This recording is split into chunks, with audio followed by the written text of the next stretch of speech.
Today, ladies and gentlemen, I'm going to talk a little bit about what my own research tells us about good English learning materials. Hello, I'm Julian Northbrook from doingenglish.com, here today to talk to you once again a little bit about good English learning materials. There's this idea, kind of a silly one really when you think about it, but a pervasive one. This idea that you learned English at school, therefore all you've got to do now is activate it by practicing. Yeah, it makes sense, kind of. And it is true that you do have to use your English, whether practicing or just doing it in the real world, to activate it and make it into a habit, that is an automated skill that just happens without you having to think about it. Yes, this is correct. And yes, it is correct that first you have to learn the English that you are going to automate via this doing of the English. That much is correct.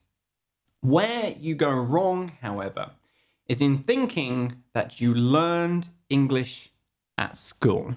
Newsflash, you almost definitely didn't. These things differ from country to country to country. My own research, my own experience is mostly with the Asian countries, so I am really talking from that perspective here in this video. However, I would imagine the same is true for pretty much everywhere. The English you learned at school wasn't really English. It was supposed to be. It was supposed to be something representative of day-to-day, basic, general English.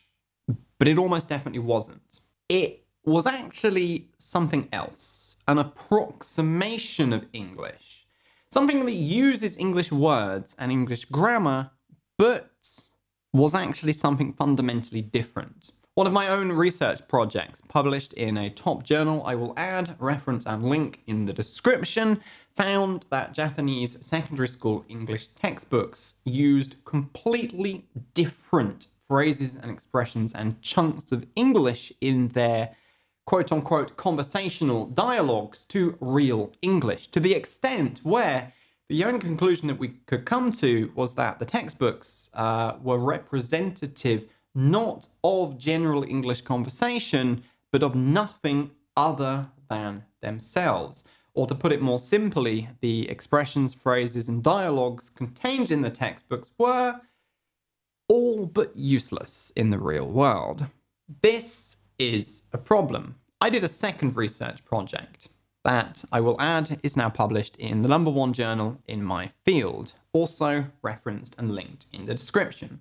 In this study, I measured Japanese secondary school students' fluency using a special kind of psychometric testing to measure how they process the chunks of language taken from the textbooks that they used. I found that they were highly fluent in this language, which would have been a really, really good thing if the language tested was in any way useful in the real world, which my original study had already shown was not the case. So as you can see, the idea that you learned English in school and all you've got to do is activate it via practice actually doesn't really make much sense, because the students that I studied, they were already pretty damn good at the English they had learned. They just didn't realize it because it was not the English they needed for the real world.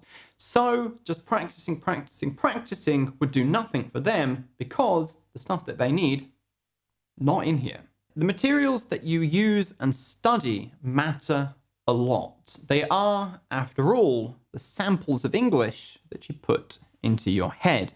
And just like building a house with poor quality building materials will only result in a shitty house, learning from poor quality English learning materials will only result in shitty English being spoken by you. Now, if you're not too sure what the best kind of English learning materials are, or simply want me to cut away the hassle and give you everything that you need, you're going to want to consider joining my prestigious English mastery group, the Extraordinary English Speakers.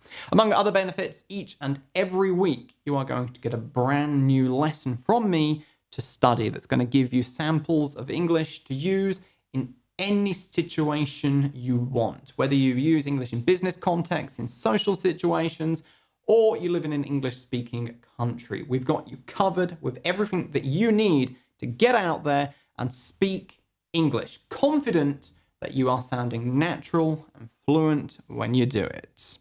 Of course, the design of the Extraordinary English Speakers lessons is based on my own research. Years of testing and tweaking have gone into the design and writing of the lessons to again ensure that you can get out there and just get on with speaking the English language with less hassle, less stress, and fewer headaches. The place to go is doingenglish.com/EES, link in the description. And because it is just so much easier to demonstrate how the lessons work than it is to explain it, what I'm going to do is I'm going to give you the very first lesson for free, lesson 0, which talks about the method that we use alongside actually doing one of the lessons. So just head over to doingenglish.com/EES and grab your free lesson now, and I'll see you on the other side. With that, ladies and gentlemen, boys and girls, this is me, Julian Northbrook, signing out from another video. Thanks for watching. If you found this useful, give it a nice big old thumbs up. If you hated it, give it a thumbs up anyway,